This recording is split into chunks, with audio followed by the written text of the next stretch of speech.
Do you know that it's a known fact that almost every single addictive behavior in humanity, no matter what the substance, the thing, every addictive behavior comes from a low esteem and a hurting identity where people don't value their life for what they're really worth. So they live up to the low level in which they see themselves.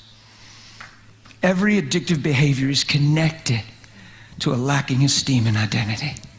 So if you can teach people who they are and you can raise the value of their life, they'll begin to see themselves for what they're worth and they'll begin to live up to what they're created for. But when you're in that addictive behavior and lifestyle, you already believe in something less. So when you act on what you believe, it affirms your belief. You with me? And then you prove to yourself your belief and you go, see, well, and then the more you function that way and act that way, the more you're sure, and then it demeans you even more because now there really ain't no hope for you. Now you really should know better, but you're still, and now you're really, and next thing you know, it's just this cycle, lower and lower and lower and lower, and all of a sudden you're saying, I didn't know I could ever be here. Now I'm in a place I knew I'd never be. Why? Low esteem. Devalued. And the whole time you're living that way. The whole time you're living that way. Yeah. The blood was shed. Christ is crucified. Forgive them. They don't know what they do. The whole time you're living that way, the blood's speaking better things over your life. Here's what Jesus is saying on the cross. I know who every one of you are.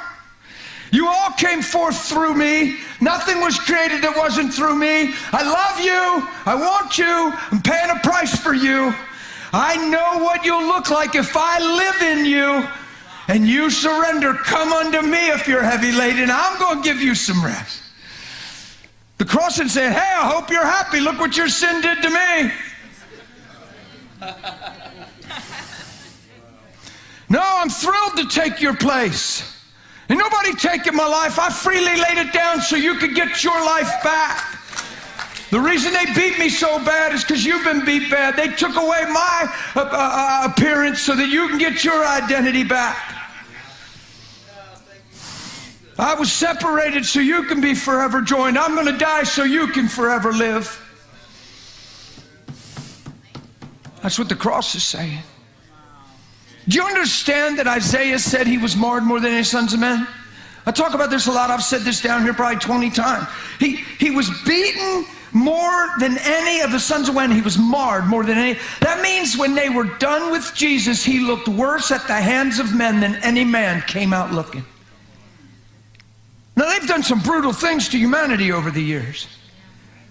They catch people with witchcraft, they would tie them to a pole and light a fire. Boom.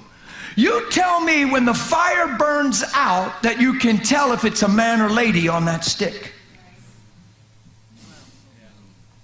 You think you can tell if it's a man or lady? In Jesus' day, they'd boil people in oil. They get the oil boiling and throw them in. When they get them out of the oil, you think you can tell who they were? Jesus marred more than anyone was ever marred. Now, why did it have to be so brutal? Why is it so sadistic? Why can't you just hit him 39 times, stick the stakes in there and get the blood flowing and get this thing done? Why's he got to be beat so bad that when they're done beating him, you can't tell it was him? Because everything he's doing is a parallel to pay a price to get something back.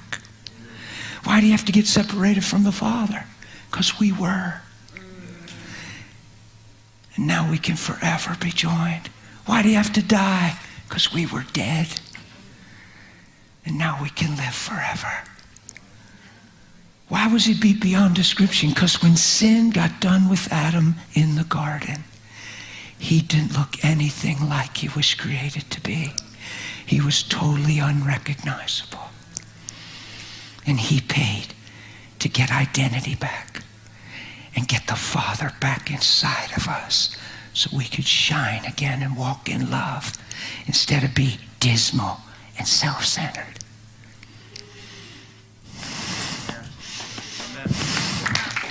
Come on. These things all have a parallel. And I believe it. When I believe it, you know what it does to me? It puts diligence in me, puts passion in me. All of a sudden, things that used to seem like they mattered are trivial, like feelings and what he said, she said, and tit for tat. And, well, I'm hurt. Well, you shouldn't have did that. You're going to think I'm going to sell cheap now that I'm not even for sale? I've been bought with a price and I'm not my own? It's always marveled me. For 26 years I've been saved. How we deny ourselves and are so full of so many rights. How you have so many lines that can be crossed when you're supposed to have already died to yourself.